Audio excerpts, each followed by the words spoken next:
So I'm not sure we've all heard this theory, so if you haven't, here's the explanation. It has a lot of parts, so be ready. If anyone wants to read it for themselves, I will put it in the links descriptions if I remember. The Phineas and Ferb theory says that the real Candace has lost her mind due to bad things happening in her life. The theory says that Phineas was her little brother and he was bullied a lot in school because other kids thought he was too nerdy. One day, a bully punched Phineas in the head really hard and killed him. That day changed Candace forever. Candace couldn't deal with Phineas's death, so she built an imaginary world where he was still alive and playing with her stepbrother Ferb. Ferb has a disability and can't talk or do much, but she imagined him and Phineas going on great adventures together. The real reason why her mother can't see the things that Phineas and Ferb built is that, well, they simply aren't there.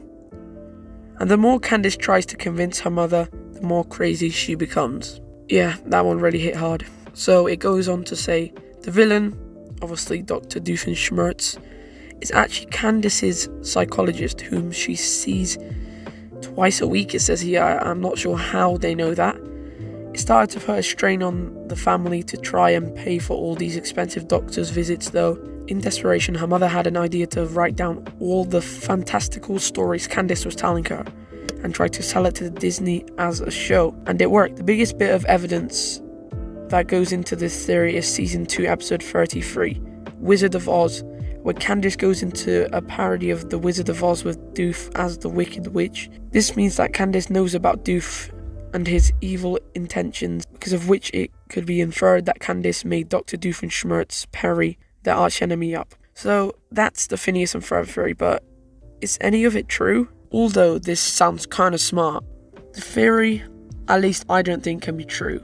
Now the reason is, how can Candace's mum be speaking to Phineas, or Ferb in that case? In most of the episodes, she does speak to them, so is the mum schizophrenic as well? That's kind of the theory leading up to this one. Another thing, in 1993, Povenmire and MASH convinced the series Phineas and Ferb based on their similar experiences of childhood summers spent outdoors. Povenmire and MASH wanted to incorporate into Phineas and Ferb the kind of humour they had developed in their work on Rocko's Modern Life. And last thing I want to say before I end this, it is just a cartoon.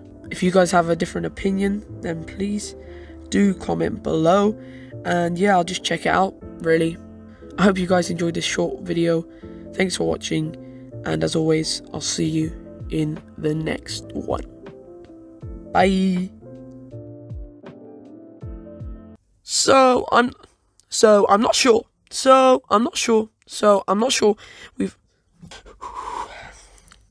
theory says that Phineas was her little brother and he was bullied a lot in school because the other kids thought he was too nerdy.